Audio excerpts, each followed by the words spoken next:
Selamat pagi mahasiswa PBO KPB. Hari ini saya akan melanjutkan pembahasan mengenai inheritance dari kelas shape yang sudah saya minta kalian buat atau melengkapi programnya, yaitu menambah serta menghapus objek circle maupun rectangle. Nah, sebelum saya masuk ke proses penghapusan, saya coba mereview kembali mengenai konsep metode overriding ya. Jadi dari slide Anda bisa baca bahwa metode overriding adalah metode yang namanya sama, jumlah variabel parameternya dan tipenya sama, namun terletak pada kelas parent dan kelas child. Nah, yang dicontohkan di slide dan juga sudah kita implementasikan di program adalah metode print string, di mana di dalam kelas parent yaitu shape, penandanya adalah metode print string tersebut kita berikan kata virtual. Dalam hal ini parent mengizinkan nanti kelas anaknya untuk bisa mengoverride metode print string, jadi mengambil alih metode print string untuk diubah programnya sesuai kebutuhan kelas anaknya. Nah, print string di dalam kelas shape itu adalah menyimpan kalimat berupa nilai left-nya berapa, kemudian nilai top-nya berapa dari properti kelas shape, jadi menampilkan data shape gitu gampangannya. Sedangkan print string pada kelas anak menampilkan atau menyimpan data-data kelas anak, informasi data-data kelas anak. Nah, sebelumnya diberikan kata override penggantinya virtual pada header metode print string pada kelas anak. Nah, program print stringnya pada kelas anak circle selain menampilkan diameter juga mendahuluinya dengan memanggil print stringnya kelas shape dengan kata base titik. Nah, ini untuk pertemuan week 9 ini sebenarnya metode overriding belum terlalu berguna atau belum terlalu kelihatan fungsinya, karena penggunaan metode overriding itu kan kalau dari set ini ada 3 jenis kasus dan hanya bisa digunakan di kasus pertama dan kedua. Nah, yang sudah dicoba kemarin dibuat programnya pada kelas shape, pada print stringnya kelas shape, itu kita mencoba kasus yang pertama. Jadi kasus pertama itu kalau tipe dari referensinya atau objek penampungnya, variabel penampungnya itu sama dengan tipe dari objek yang di-create ya, dinyukan. Jadi misalnya penampungnya variabelnya bertipe class shape, objek yang di-create new-nya new shape juga. Ini kan sama. Berarti karena sama, maka print string yang dilakukan ya adalah yang berada di class shape karena sama-sama class shape. Nah, kalau misalnya penampungnya kelas anak, circle dan new-nya juga kelas anak, ya maka metode yang dipanggil ya metode print stringnya circle. Ya, jadi nggak mungkin manggil print stringnya shape karena sama-sama penampung atau reference type-nya circle, objek type-nya yang di-create juga sama-sama circle. Ya, jadi kan berarti metodenya jalan sesuai nama atau sesuai jenis objeknya, ya. Nah, ini kalau misalkan di program saya coba tunjukkan untuk kasus pertama itu sebenarnya konsep method overriding-nya belum terlalu digunakan ya. Jadi kalau misalkan saya coba ubah di dalam kelas shape ya, saya hapus kata virtual, jadi saya anggap metode print string-nya kelas shape ya sudah metode biasa, bukan metode yang nanti virtual overriding. Nah, berarti saya lakukan hal yang sama di dalam kelas circle maupun rectangle. Karena virtual sudah hilang ya, virtual itu kan gunanya supaya metode tersebut bisa di override. Nah, sekarang saya tidak mengizinkan metode print string itu di override oleh kelas circle maupun rectangle karena virtualnya saya hapus. Maka ya kalau override-nya tidak dihapus ya programnya salah ya, karena di dalam kelas parent tidak ada kata virtual untuk metode print string, maka di dalam kelas anak ya tidak boleh ditambahkan kata override. Jadi hanya metode print string biasa yang seperti kita sering lakukan di dalam pertemuan-pertemuan sebelum materi inheritance. Ya, ini di dalam kelas circle seperti itu. Rectangle pun juga saya harus hapus override supaya tidak salah gitu ya. Nah, untuk yang circle maupun rectangle perhatikan setelah kata override saya hapus ya, Kalau yang print stringnya shape nggak ada masalah, tidak ada perubahan, ya, tidak ada penanda di bawah kata print string ya. Sedangkan kalau di kelas circle maupun rectangle Anda perhatikan ada penandanya, jadi ada warna hijau-hijaunya. Oke, coba kita baca ya. Circle print string hides inheritance member print string. Use the new keyword if hiding was intended. Jadi maksudnya seperti ini. Di dalam kelas parent yaitu ada metode print string. Nah, saya coba review. Konsep inheritance adalah semua anggota dari kelas parent akan diwariskan ke kelas anak. Jadi anggota apa yang diwariskan? Ya data-data maupun metode yang sifatnya bukan private. Nah, Anda perhatikan print string ini sifatnya public, aksesnya public. Berarti sebenarnya print string, metode print stringnya shape ini sudah diwariskan di kelas anak ya. Jadi di kelas anak akan mengenal metode print string punyanya shape. Tahu dari mana? Nah, ini ada perintah base titik. Jadi di kelas anak diwariskan metode print stringnya shape. Dalam hal ini bisa dipanggil dari kelas anak metode print stringnya shape. Kata base titik ini harus diberikan karena kan sama-sama bernama metode print string. Jadi kalau tidak diberikan nanti ya dianggapnya print string ini memanggil print string miliknya sendiri. Jadi Anda perhatikan ini tidak benar kalau misalnya tidak dikasih tata base titik. Nah, lihat yang disorot ya, print stringnya ada seperti highlightnya abu-abu menyorot nama metode print string pada circle. Nah, ini kalian nanti akan pelajari di dalam mata kuliah struktur data. Ini tidak salah ya. Ini namanya metode rekursif. Nah, tapi untuk kasus yang sekarang kan tidak benar. Kita inginnya print string di sini adalah memanggil metode print stringnya kelas shape. Jadi harus kata base itu diberikan, base titik, supaya memberitahu komputer bahwa ini print stringnya shape yang mau dijalankan, bukan print stringnya circle ya. Jadi untuk kasus minggu ini virtual override misalnya tidak diberikan pada metode print string masih tidak masalah, karena di dalam penerapan formnya gitu ya, kelas yang dibentuk, objek yang dibentuk maksud saya yaitu new circle, penampungnya circle. Kemudian yang kedua, objek yang dibentuk new rectangle, penampungnya juga bertipe rectangle. Jadi kasus pertama overriding, maka pasti kalau circle dikenakan metode print string, ya berarti yang dilakukan print stringnya di kelas circle, bukan di kelas parent. Demikian pula rectangle.print string, maka yang dilakukan pasti print stringnya rectangle. Jadi langsung masuk ke masing-masing kelas yang sesuai. Jadi kalau untuk yang minggu ini ya, yang contoh aplikasi ini, saya tidak melakukan virtual override terhadap metode print string, ya hasilnya tidak salah ya, karena diimplementasinya kasus pertama yang dipakai ya, circle new circle, rectangle new rectangle. Nah, oke, coba untuk melihat hasilnya tidak terjadi perbedaan hasil ya. Kalau yang hari Senin saya gunakan kata virtual override, yang sekarang tidak saya pakai. Nah, hasilnya tidak berbeda, tetap sama, bisa menyimpan properties yang sudah diciptakan kemudian ditampilkan dengan metode print string. Oke, jadi ya, metode overriding tidak usah digunakan jika pada implementasinya yang dilakukan selalu membuat objek yang bertipe sama dengan referensinya ya, bertipe sama dengan penampungnya. Oke. Nah, jadi untuk print string bisa tanpa overriding ya.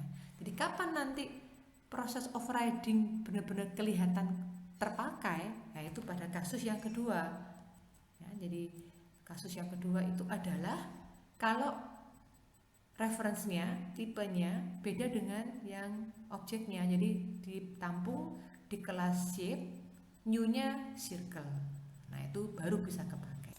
Nah, kasus kedua ini kita akan pakai di pertemuan minggu depan. Jadi balik lagi ke yang head shape tadi ya. Saya tidak tambahkan dulu ya virtual overhead. Nanti kita coba kalau di materi minggu depan kita tambahkan seperti apa supaya bisa masuk ke kasus yang kedua. Oke. Nah, berarti sekarang melanjutkan program melengkapi proses remove. Nah, di dalam saya sudah ada sebenarnya dan mestinya kalian juga sudah coba gitu ya. Jadi proses remove kalian diminta menambahkan metode pengecekan apakah sama data-data yang mau di remove yang diinputkan itu isinya sama dengan sebuah objek yang sudah disimpan di list. Di dalam slide sudah ada contoh penerapan metode SQL. Nah, saya sekarang coba masukkan ke program yang sudah saya buat gitu ya. Oke, jadi nanti ketika remove mau dicek dulu yang left topnya. Kalau remove circle, left top dan diameternya circle apakah sama dengan objek-objek yang udah di-add ke list of circle. Kalau sama baru boleh di-remove. Demikian pula rectangle. Apakah nilai left top with height-nya rectangle ada yang sama dengan yang di-remove? Ya, di dalam list rectangle kalau ada baru bisa di-remove. Ya, berarti mengecek sama tidaknya objek yang mau di-remove bisa ditambahkan ya, karena kan yang mau di-remove circle maupun rectangle, jadi tambahkan ke kelas anaknya ya, metode pengecekan equal atau tidaknya. Anda boleh gunakan yang ada di slide gitu ya. Jadi dikasih nama berbeda, metode is equal circle, metode is equal rectangle, returnnya adalah false kalau tidak sama, return true kalau isinya sama persis gitu ya. Nah, tapi saya akan mencoba menggunakan metode dengan nama yang sama saja. Ya, jadi kan sama-sama mengecek apakah sama. Maka di dalam kelas circle ya, return value-nya bool, aksesnya public. Saya akan memberikan nama is equal. Nanti di dalam metode kelas rectangle juga sama. Tanpa parameter karena hanya mau ngecek isi propertiesnya circle itu sama apa tidak dengan pakai parameter ya, isi propertiesnya circle ya, apakah sama atau tidak dengan data yang mau dicocokkan. Dalam hal ini data top yang dicocokkan ya, dicek yang mau di remove maksud saya. Diameter kalau mau ditambahkan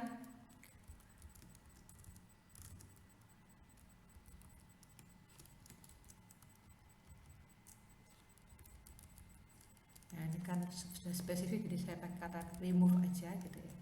Jadi top yang mau di remove, left yang mau di remove sama diameter yang mau di remove, apakah datanya sama dengan ya objek circle yang sedang dicek.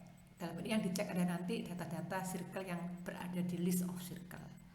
Nah, jika nilai topnya, remove topnya itu sama persis dengan property top data circle yang sedang dicek di dalam list, terus semuanya ya, remove leftnya juga sama dengan leftnya objek yang mau di taruh di dalam listnya.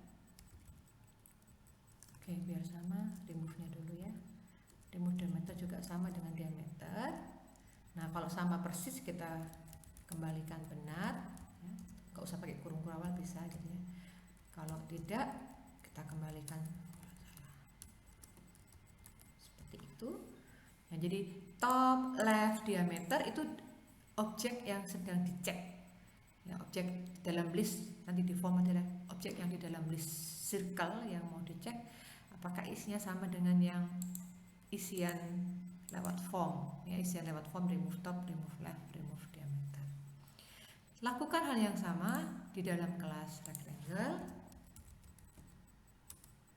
full, saya gunakan nama yang sama, is equal.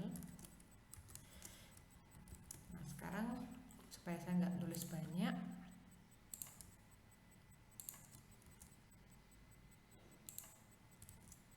oke, kalau yang rectangle berarti width ya, no.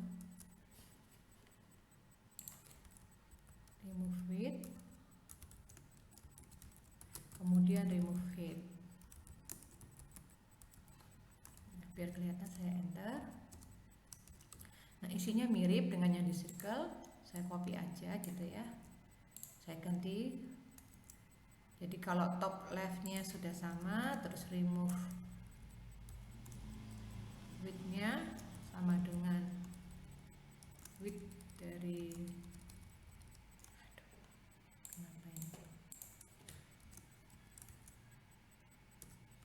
width, kemudian remove height sama dengan height. Nah, return true, else-nya return false. Jadi sudah disiapkan metode remove. Nah, nanti dipanggil di dalam class form. Mau meremove, berarti harus menyimpan. Jadi remove left, remove top itu menyimpan isian inputnya user lewat form, ya. Jadi karena cara mengisinya sama, saya kopikan yang di button add aja gitu ya.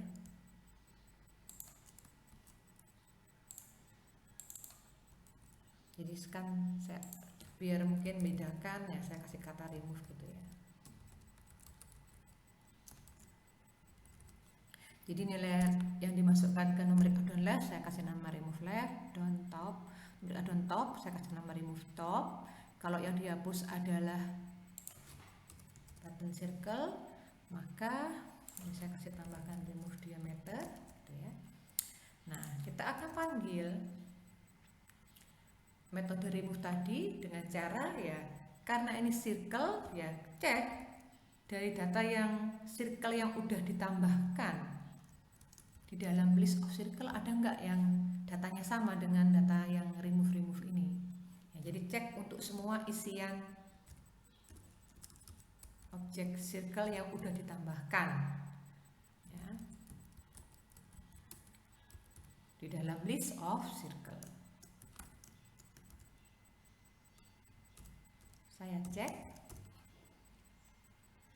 apakah ya objek yang di dalam list itu objek circle ya, isinya sama ya, jadi is equal dengan data-data yang diinputkan pada form ya, meliputi data remove top ya, ikutin aja, habisnya itu remove left, habisnya itu remove diameter. Nah kalau sama ya, kalau mau eksplisit seperti ini ya, apa sama dengan true boleh juga langsung gitu ya. Jadi kalau mau komplit ya, kalau memang hasilnya sama dengan true berarti kan sama. Oke, kurungnya 1, ini sudah. Nah kalau sama mau ngapain ya, hapus circle tersebut dari list. Jadi isinya list kita akan hapus ya.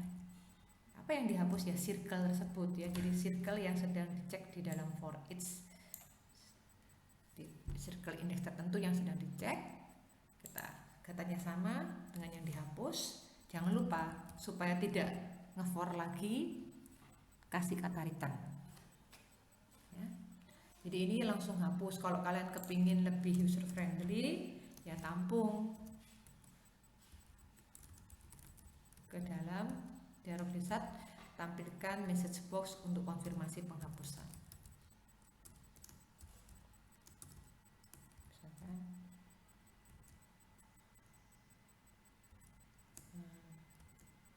Anda yakin hapus circle misalnya. Oke, saya taruh di bawahnya konfirmasi hapus, kemudian tambahkan message buttonnya yang berjenis yes no. If jawab yang diberikan sama dengan dialog result button yes, maka dilakukan penghapusan. Ya, tambahkan message box untuk menunjukkan data berhasil dihapus ya. Data berhasil dihapus.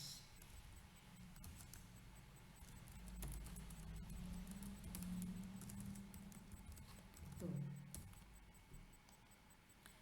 Nah, ini kalau memang berhasil dihapus ya. Mencari ketemu di sini kemudian keluarkan pesan. Ya. Nah, kalau tidak berhasil dihapus, kalau tidak ketemu yang sama, berarti for each-nya kan selesai dilakukan. Nah, kita bisa tambahkan message box. Nah, jadi kalau di bagian ini berarti tidak ditemukan circle yang mau dihapus. Silahkan tambahkan message box.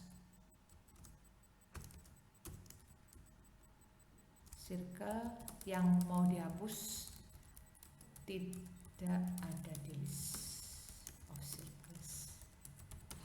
Seperti itu ya. Jadi ini akan dilakukan kalau for each-nya berakhir, jadi ngecek di semua nggak ada yang sama. Nah, kalau ada yang sama berhenti di bagian ini, keluar dari metode. Tapi kalau tidak ada yang sama, masuk ke message box. Oke, kita cek dulu untuk yang circle. Kalau berhasil, kita lakukan hal yang sama untuk yang rectangle. Wah, sebentar, ada kesalahan. Oke, kurang awalnya. Jadi misalkan left-nya 1, top-nya 2, diameternya 3. Saya tambahkan lagi ya. Left-nya 4, top-nya 5, diameternya 6. Nah, saya mau hapus yang pertama tadi. Saya mau hapus yang left-nya top-nya 1, 2 dan diameternya 3. Klik remove. Nah, berarti kan ditemukan. Anda yakin? Yes. Mestinya kalau mau tambahkan satu metode lagi, yaitu menampilkan ya, jadi setelah remove dihapus isi list box, tampilkan kembali datanya list ya. Sementara biarkan aja. Nah, misalkan saya hapus yang tidak ada 1, 2 dan 5, diameter 5 kan tidak ada, remove. Nah, seperti itu. Oke, jadi ini sudah berhasil untuk circles. Kalian bisa lengkapi untuk yang rectangles. Mirip caranya, remove left-nya sama, remove top-nya juga sama. Berarti saya tinggal tambahkan untuk yang rectangle. Ambil data width sama height-nya, biar saya nggak nulis ulang, saya copy aja dari yang di atas. Saya tambahkan kata remove.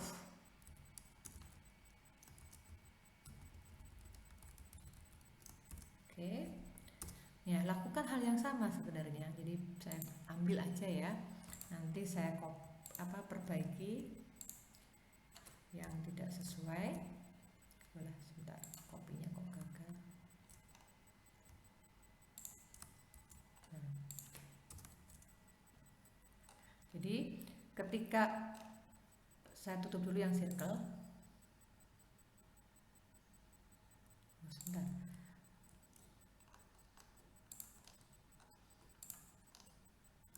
Saya ulang dulu ya, ini kopinya salah. Nah, jadi for each-nya ini yang saya copy, kemudian saya taruh di sini.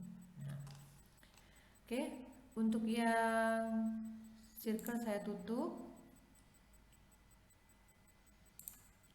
Nah, sekarang untuk yang S-nya, berarti yang rectangle. Saya kasih informasi dulu ya, hapus rectangle. Berarti numeric up down with height benar. Nah, for each-nya ya, karena hapus rectangle berarti bukan lagi rectangle tapi rectangle.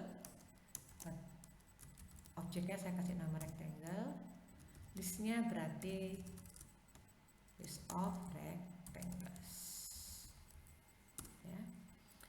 Kemudian nama objeknya dari yang circle Saya ganti objek rectangle, metodenya kan sama ya, is equal. Nah sekarang isiannya butuh ya, remove. Nah ini supaya nggak salah ya, remove width-nya dulu, remove width, kemudian yang terakhir remove height ya, dan bisa kalian baca lewat yang di sini, remove height.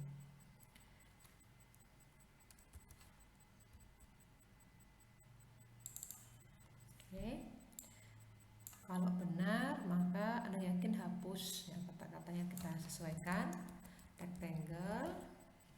Kalau iya maka kita akan hapus dari list of rectangle tersebut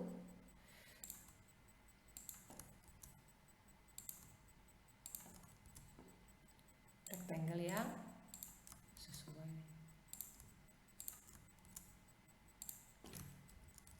Oke.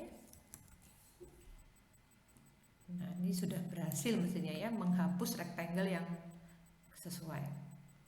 Oke, kalau mau dilengkapi dengan clear list box, kemudian tampilkan data yang sesuai, bolehlah kita membuat metode ya, menampilkan.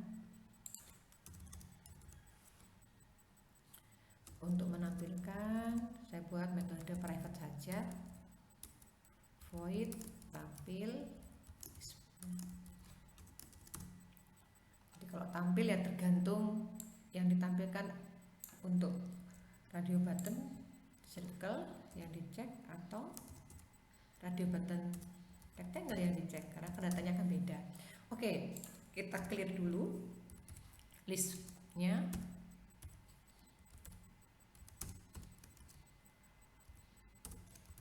Kemudian cara menampilkan ya, menampilkan isi list ya, kita gunakan for each lagi. Nah, supaya nggak ngetik lagi, Ctrl C nya kok gagal terus. Aduh. Copy. Ini yang bagian circle. Kemudian yang bagian rectangle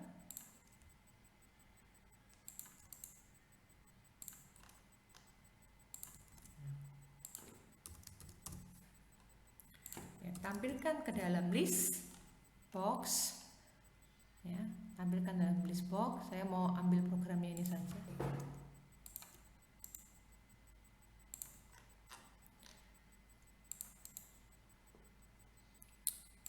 Jadi tampilkan ke list box rectangle, kemudian yang atas tampilkan ke list box circle ya. Jadi biar kelihatan bahwa sudah berhasil dihapus, jangan lupa clear dulu list boxnya. Oke, coba dijalankan. Menambahkan circle dulu, tambahkan 2 circle gitu ya. Saya bedakan yang satu diameternya 6 gitu aja. Menambahkan rectangle, yang satu width heightnya 10-11. Oke, bisa dilihat di sini. Kemudian saya mau hapus circle ya, hapus yang 6, langsung aja saya nggak ubah ya. Yang 6 ada kan di sini. Data kedua saya remove. Nah, ini kan tadi sudah, aduh kok nggak jalan. Oh iya nggak jalan, lupa manggil metode tampilnya. Nah, metode tampil kita panggil kalau sudah berhasil hapus ya. Berhasil hapus itu kan di bagian ini. Nah, supaya kita bisa panggil metode tampil, taruh pemanggilannya sebelum kata return ya. Jadi kalau return itu kan sudah keluar dari metode, maka kalau berhasil hapus ya, berhasil hapus, nah berarti kita tambahkan di bagian ini berhasil hapus. Oke, hapus rectangle.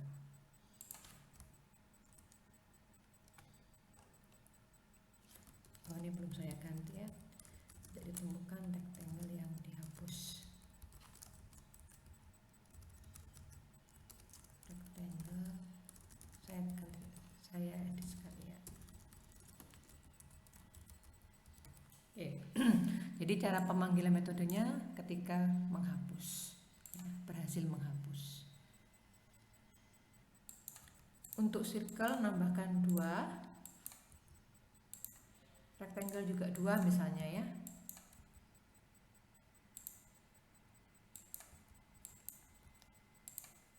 Kemudian saya mau hapus circle dulu. Nah, tinggal 1 yang diameternya 3. Misalkan saya hapus yang tidak ada. Nah, tidak ada, berhasil. Kemudian yang rectangle saya hapus yang 78. Nah, tinggal 1 yang 56. Hapus yang tidak ada. Oke, berhasil. Ya. Jadi untuk penghapusan sudah berhasil. Tinggal melengkapi yang menghitung luas. Oke. Jadi kalau sudah kelas turunan seperti ini ya, inheritance, kalian coba supaya nggak terlalu lama, coba di satu kelas anak dulu ya. Tadi yang seperti yang saya lakukan, saya nyoba dulu melengkapi yang di kelas circle dulu ya, penambahannya maupun penghapusannya. Kalau di kelas circle berhasil ya, berarti lakukan hal yang hampir sama di kelas yang satunya, kelas anak yang satunya, yaitu rectangle ya. Jadi itu triknya supaya kalau kalian nanti ada error itu nggak gantinya bolak-balik ya. Jadi ganti di satu kelas anak dulu, kalau udah bener baru di kelas anak yang satunya dilengkapi dengan cara yang hampir sama ya. Jadi yang penambahan juga seperti itu, tambahkan dulu satu circle, berhasil tidak ya. Kalau berhasil tambahkan circle ke list circle, oh berarti cara yang hampir sama digunakan di rectangle ya. Jadi tinggal mengubah-ubah objeknya. Yaitu kalau sudah implementasi inheritance ya, kalian lakukan itu untuk mencoba kelas anak pertama dulu, nah, baru nanti kelas anak yang lainnya. Oke, itu saran saya kalau nanti kalian kuis maupun ujian UAS, biar nggak bingung di errornya banyak gitu ya, coba pastikan di kelas anak yang pertama sudah benar ya. Tapi jangan lupa nanti kalau di akhir sebelum dikumpulkan, jangan lupa kalau bisa diisi juga, lengkapi semuanya. Kalau misalnya masih ada error ya udah lengkapi sebisanya. Oke. Untuk yang berikutnya ya, yang Anda diminta untuk menambahkan, menghitung area itu luas dari setiap objek baik circle maupun rectangle ya. Sama dengan yang tadi mengecek sama atau tidak objek circle rectangle, maka menghitung luas ditambahkan di setiap kelas anak. Oke. Saya nggak pakai overriding dulu karena ini di kelas anak langsung. Nilainya adalah output integer, calculate area. Nah, menghitung circle ya sekarang. Untuk circle yang diperlukan adalah properti diameternya untuk menghitung luasnya. Kalau misalnya biasanya kita pakai pi r kuadrat, pi dikalikan r kuadrat. Nah, karena properti yang diketahui adalah diameter, maka r itu adalah diameter dibagi 2 ya. Jadi jari itu diameter dibagi 2 ya, kuadrat ya, pangkat 2 ya, kuadrat saya kasih nama pangkat 2. Berarti saya bisa uraikan luas sama dengan pi dikalikan diameter pangkat 2 dikalikan 1/4 ya. Terserah kalian mau uraikan boleh, kalau nggak mau diuraikan ya berarti nanti pakai metode power ya, pangkat 2. Tapi kalau diuraikan diameter kuadrat itu kan diameter pangkat 2 ya, diameter pangkat 2 setengah pangkat 2 itu kan 1/4. Terserah implementasinya bagaimana. Jadi return langsung aja ya, nggak usah pakai variabel penampung. Pi dipanggil lewat metode pi. Oke. Kalau mau menggunakan metode yang ini, cara yang diameter bagi 2 untuk dapatkan r-nya. Oke, berarti saya tuliskan dulu ya, diameter bagi 2 kuadrat kuadrat menggunakan math.power. Power itu pangkat. Jadi diameter bagi 2 akan dipangkatkan 2 karena kan kuadrat itu kan pangkat 2. Nah, Anda perhatikan power itu nilainya adalah double ya. Math P itu nilainya double 3,14 bla bla bla. Power juga nilainya double, padahal returnnya adalah integer ya. Tadi karena kan diameter semuanya menerima integer, maka saya kembalikan juga integer. Nah, kalau seperti itu kalian bisa lakukan proses casting dari semua rumus ini ya. Jadi kalau kalian mau tampung dalam variabel di atas boleh, saya langsung return aja karena cuma satu baris ya. Jadi P kalikan R kuadrat, diameter bagi 2 kuadrat ya. Kalau mau menggunakan rumus yang ini juga boleh, jadi nggak usah pakai power, langsung perkalian semuanya. Diameter kali diameter kali 1/4, seperti itu boleh. Nah, itu untuk menghitung luasnya lingkaran. Nah, sekarang luasnya rectangle. Public INT calculate area. Saya berikan nama yang sama ya, karena kan fungsinya sama-sama menghitung luas ya. Kita langsung ya. Kalau rectangle gampang ya, lebar kali tinggi, tinggi kali lebar sama aja. Width kalikan height. Nah, di dalam slide diminta include the result in the method print string. Jadi diminta hasil perhitungan areanya dimasukkan ke metode print string. Oke, balik ke metode print string sekarang yang rectangle. Jadi digabungkan di outputnya. Oke, area gitu ya. Area titik 2. Panggil metodenya. Calculate area, jangan lupa kurung buka kurung tutup. Saya akhiri pakai enter dulu, titik koma. Cara yang sama, print stringnya circle dilengkapi.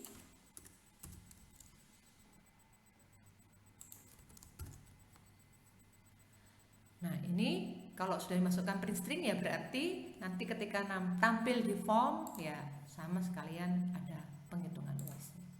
Oke, kita coba. Leftnya 1, topnya 1 ya. Ini berapa enaknya? 10 kuadrat. Kalau R 10 kuadrat kan 100, kalau dibagi 2 50 kuadrat. Oke, 10 aja nggak apa-apa ya. Nah, jadi diameternya jadi 3,14 kalikan 10 bagi 2 5 kuadrat. Dapat hasil segitu. Kalau mau 1 misalkan. Nah, karena integer ya 3,14 kalikan 1 kalikan 1/2 kalikan 1/2 gitu ya. Hasilnya itu semestinya bukan 0 tapi 0, nah ini dibulatkan jadi integer. Oke. Untuk rectangle aja biar lebih gampang hitungnya. Rectangle misalnya lebarnya 4, tingginya 5, 20.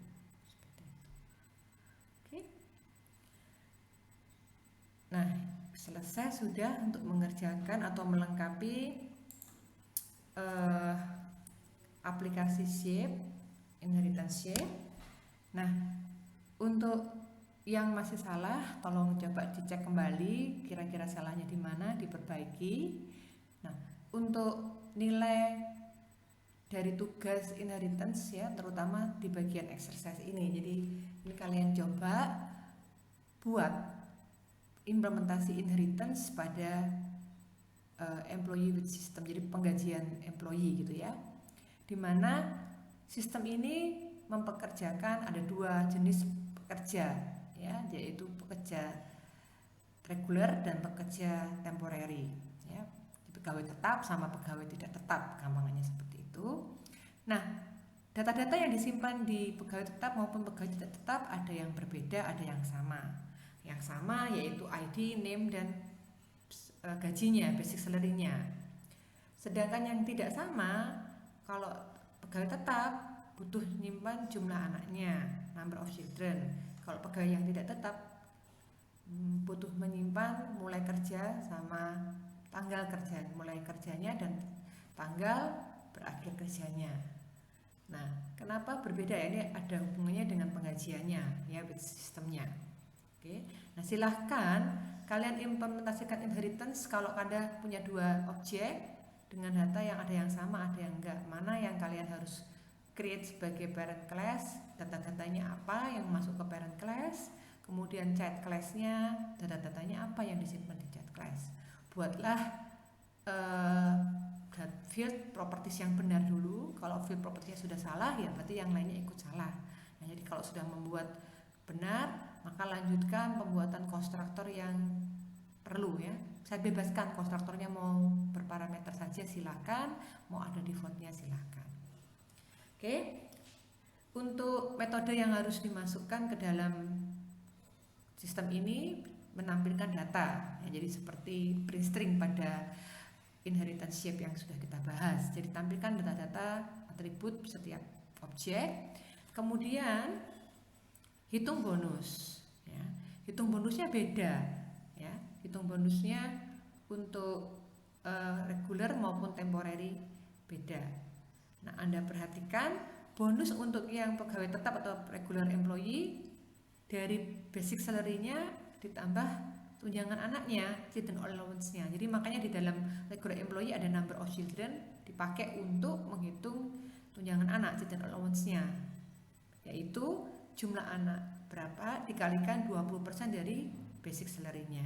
Perhatikan note-nya, kalian harus ada pengecekan ya, ini berlaku untuk anak maksimal 3. Jadi kalau anaknya ada 4, 5 dan seterusnya ya berlaku hanya untuk 3 anak ya saja. Jadi kalau jumlah anaknya 4 ya 5 dan seterusnya yang dihitung cuma 3. Jadi 3 kali seperti itu.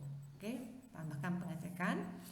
Nah, sedangkan untuk gajinya pegawai tidak tetap ya, bonusnya dihitung dari 10% basic salary ditambah bonus kehadiran. Attendance bonusnya rumusnya diberikan, jadi jumlah attendance-nya berapa dikalikan 1% dari basic salary. Anda perhatikan attendance, number of attendance-nya itu apa? Nah, ini lihat bawahnya. Jadi kalian silahkan buat tambah gitu ya, untuk menghitung number attendance dengan cara selisih ending date dan starting date-nya. Jadi berapa hari dia bekerja, namanya seperti itu, mulai dihitung dari tanggal masuk sampai tanggal selesainya. Oke, silahkan gunakan metode di date time, yaitu selisih hari ya, untuk dimasukkan ke number of attendance baru dikalikan 1% dari basic salary. Nah, itu adalah gaji ya, bonus ya, bukan gaji, bonus yang diberikan baik untuk regular maupun temporary. Jadi Anda diminta buat program untuk menambahkan employee, jadi kasih radio button pilihan mau yang employee regular atau yang temporary yang ditambahkan. Siapkan 2 list, jadi sama seperti yang di depan tadi, list regular employee, list temporary employee. Terus tampilkan data-datanya ya. Terserah kalian mau pakai metode print string boleh, metode display silahkan. Untuk setiap kelas objek employee, terus tampilkan juga bonus yang didapatkan ya. Jadi tampilkan bonus yang didapatkan oleh pegawai. Misalnya kalian mau lengkapi ditambahkan remove, silahkan dikerjakan, nanti dikumpulkan di ULS. Saya akan berikan tanggal pengumpulan paling lambat hari Minggu malam ya. Oke, saya akhiri. Untuk materi inheritance selesai, kita akan lanjut nanti ya. Konsep inheritance terus akan dipakai di minggu depan, yaitu di polymorphism, nanti di minggu depannya lagi di abstract class. Selamat mengerjakan, selamat